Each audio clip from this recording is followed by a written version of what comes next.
అలానే విశేషరావు. ఇప్పుడు నేను చెప్పేటువంటి న్యూస్ ఖచ్చితంగా మీరు కారు, బైకు వాడుతూ ఉంటే వినాల్సిందే. కారణం ఏంటంటే, ఇప్పుడు E20 పెట్రోల్ వాడుతున్నారు.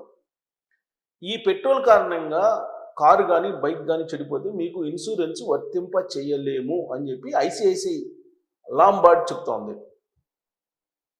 ఇదేం చెప్తుంది? మామూలుగా సాంప్రదాయ పెట్రోల్ వాడితే మాత్రమే మేము బీమా ఇస్తాము, ఇన్సూరెన్స్ ఇస్తాము. కానీ E20 పెట్రోల్ కారణంగా ఇంజిన్ చెడిపోవడానికి అవకాశం ఉంది. కాబట్టి అది మా బాధ్యత కాదు అని చెప్పి లాంబార్డ్ తన బ్లాగ్లో ఒక మెసేజ్ చేసింది. ఆ తర్వాత కొద్దిసేపటికి దాన్ని తీసేసింది. తీసేసి అలాంటిదేం లేదు, E20 పెట్రోల్ వాడినా కానీ మేము బీమా ఇస్తాము అని చెప్తూ ఒకవేళ యాడ్ ఆన్ అయి ఉంటే ఇంజిన్ ప్రొటెక్షన్ని యాడ్ ఆన్ చేసుకుంటే కనుక ఇంజిన్లో నీరు చేరడం, ఆయిల్ లీక్ అవడం, అలాగే యాంత్రికపర వైఫల్యం వంటివి మాత్రమే కవర్ అవుతాయి. ఇంధనం కారణంగా దెబ్బతింటే కనుక అది వర్తించదు అని చెప్పి చెప్తుంది. అంటే బీమా సంస్థలు మెలికబెడుతూ ఉన్నాయి.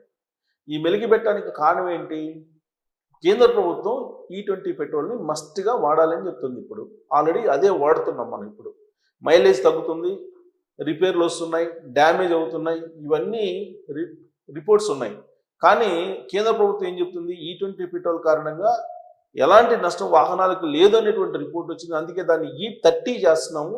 రాబోయే రోజుల్లో E75, అలాగే ఇథనాల్ 100.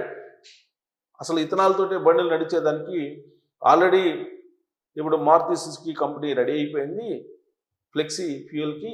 ఇప్పుడు అన్ని కంపెనీలు ఫ్లెక్సీ ఫ్యూయల్కి రెడీ కండి అని చెప్పి కేంద్ర ప్రభుత్వం చెప్తోంది.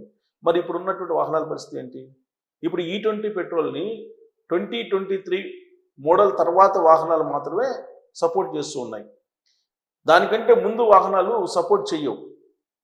ఒకవేళ మీరు బలవంతంగా E20 పెట్రోల్తో రన్ చేస్తున్నారు కాబట్టి మీ వాహనాలు చెడిపోవడం అనేది ఖాయం.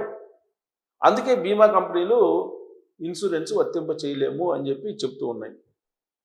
ఒకవేళ ఇంజిన్ ప్రొటెక్షన్ యాడ్ ఆన్ చేసుకున్నప్పటికి కూడా ఈ పెట్రోల్ వాడిన కారణంగా మీకు ఇంజిన్ పోయింది కాబట్టి మేము బీమా ఇవ్వము, ఇన్సూరెన్స్ ఇవ్వలేము అని చెప్పి ఇప్పుడు ఐసిఐసిఐ లాంబార్డ్ చెప్తూ ఉంది. మిగతా కంపెనీలు కూడా అలా చెప్పే అవకాశం ఉంది. దీని మీద మీరు కామెంట్ చేయొచ్చు. Thank you.